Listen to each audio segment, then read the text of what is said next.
Assalamu alaikum, dear students. Dear students, today our topic is nomination of candidates. Nomination of candidates. It is our third chapter of political science, class 9th political science, and the name of the chapter is electoral politics. In this chapter, we have discussed more than 5 topics, subtopics of this chapter. We discuss reserved constituencies. We discussed also voter list and the system of Indian and the system of election in India. तो हमने 5-6 topic जो हैं इसमें discuss किए हैं. आज जो हमारा टॉपिक है that is the nomination of candidates. Dear students, इससे पहले हमने पढ़ा है कि सिस्टम ऑफ इलेक्शन जो है किस तरीके से यहाँ पे इलेक्शन जो है कंडक्ट कराए जाते हैं इंडिया में. India is a democratic country, तो डेमोक्रेटिक कंट्री में किस तरीके से इलेक्शंस होते जा रहे हैं. उसके बाद हमने ये भी पढ़ा है कि कॉन्स्टिट्यूंसीज हैं ये किस तरीके से डिजाइन की जा रही हैं.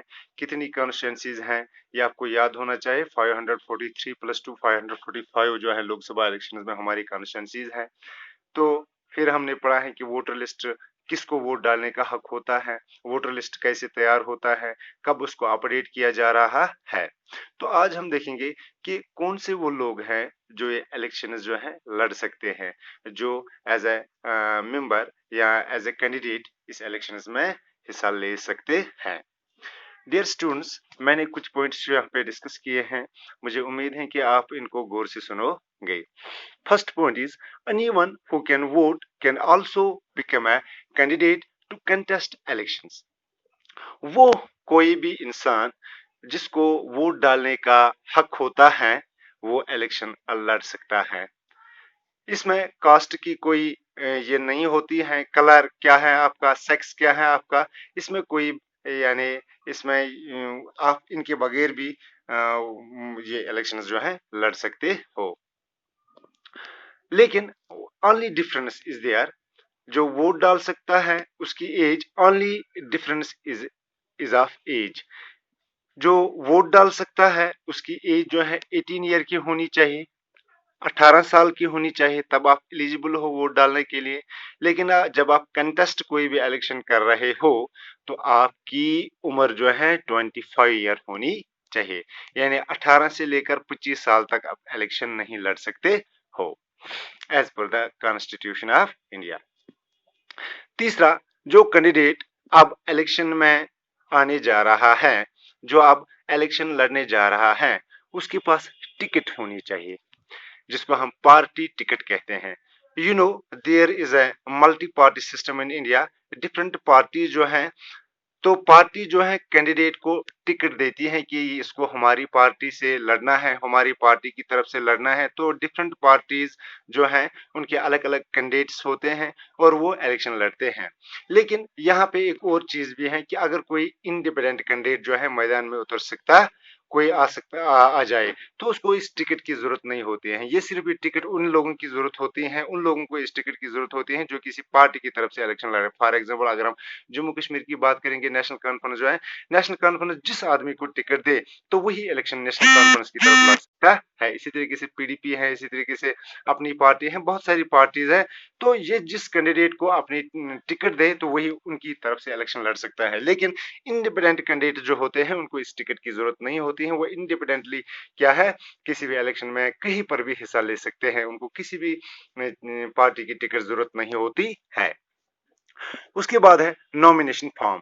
उसके बाद जब कैंडिडेट ने टिकट हासिल की या कोई इंडिपेंडेंट कैंडिडेट है, उसके बाद उन्हें एक नॉमिनेशन फॉर्म फिल करना होता है. फिलिंग ऑफ नॉमिनेशन फॉर्म, उसमें अपनी डिटेल जो है उनको देनी होती है. जो प्रिजाइडिंग अफसर जो होता है उनके सामने उसे क्या देनी होती है, ये डिटेल देनी होती है. उसके बाद सिक्योरिटी डिपॉजिट, जो भी कैंडिडेट इलेक्शन लड़ता है उसे अमाउंट इन रुपीज, कुछ पैसे जो है एज ए सिक्योरिटी उसको भरने पड़ते हैं कि मैं जो है इलेक्शन लड़ने के काबिल हूं. तो उसे कुछ गवर्नमेंट ने ये कॉन्स्टिट्यूशन में ये लिखा गया है कि कुछ पैसे जो है उसको एज ए सिक्योरिटी डिपॉजिट रखने होते हैं. उसके बाद candidates have to make a legal declaration regarding in public. ये है कैंडिडेट की जो फॉर्मेलिटीज हैं वो उसको पूरी करनी होती हैं. 25 साल की उसकी एज होनी चाहिए, पार्टी की टिकट होनी चाहिए, इंडिपेंडेंटली भी आप जो है पार्टी इलेक्शन लड़ सकते हो, नॉमिनेशन फॉर्म फिलअप करना होता है, सिक्योरिटी डिपॉजिट जमा करना होता है। उसके बाद कुछ चीजें हैं जो कैंडिडेट को क्या करना होता है, उनकी डिक्लेरेशन खुद देनी होती है पब्लिक के सामने, या जिस जहां पर वो जो फॉर्म भरना होता है वहां पे उसमें लिखना होता है कि क्या क्या वहां पे कौन कौन सी डिक्लेरेशन देनी होती है, वो मैं आपको बताने जा रहा हूँ। Serious criminal case pending in court, अगर इस कैंडिडेट के खिलाफ कोई सीरियस क्रिमिनल केस है तो वो उसको बताना होता है कि मेरे खिलाफ ये वाला क्रिमिनल केस है, मैं इस क्रिमिनल केस में फंसा हुआ हूँ, वो कोर्ट में अभी पेंडिंग है, ये उसको पहले ही बताना होता है।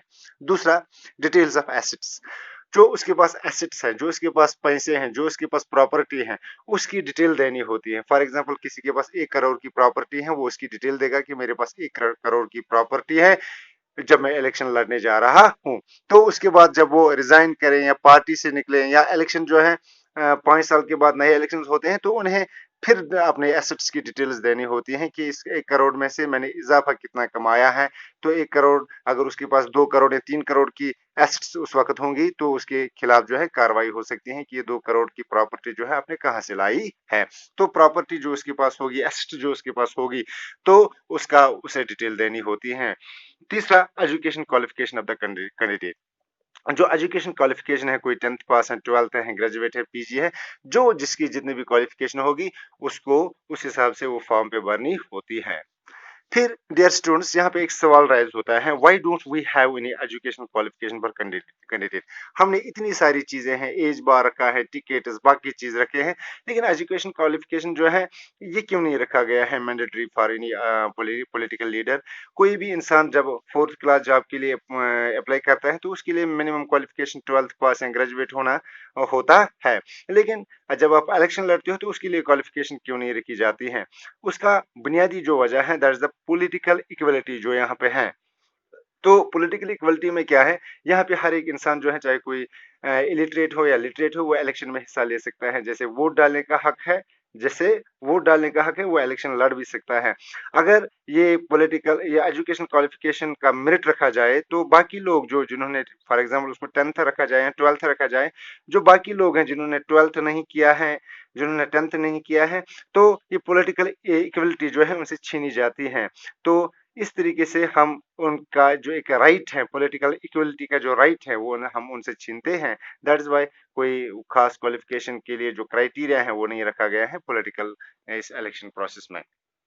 तो डियर स्टूडेंट्स, ये आपने आज देखा होगा कि नॉमिनेशन ऑफ कैंडिडेट्स किस तरीके से कौन इंसान जो है वो ये लड़ सकते हैं इलेक्शंस, एज कितनी होनी चाहिए, पार्टी टिकट किसे कहते हैं, इंडिपेंडेंट कैंडिडेट किसे कहते हैं, नॉमिनेशन फॉर्म क्या होता है, कैसे इसको फिल किया जाता है, सिक्योरिटी डिपॉजिट क्यों उसको भरना पड़ता है। इसी तरीके जो डिक्लेरेशन होते हैं जो उनको पार्टी के सॉरी इलेक्शन कमीशन के सामने देनी पड़ती है। इस सुप्रीम कोर्ट की रूलिंग है कि जितनी भी डिपॉजिट वगैरह हैं, एसेट्स हैं, या क्रिमिनल केसेस हैं, या एजुकेशन क्वालिफिकेशन है, ये आपको इनकी डिटेल बतानी पड़ती है before election commission. Dear students, ये इसका इसका लास्ट टॉपिक था। इस चैप्टर का इलेक्टोरल पॉलिटिक्स जो है इसका ये लास्ट सब टॉपिक था। तो इंशाल्लाह नेक्स्ट वीडियो में हम एक नेक्स्ट चैप्टर के साथ आपके सामने हाजिर होंगे। तब तक के लिए खुदा हाफिज।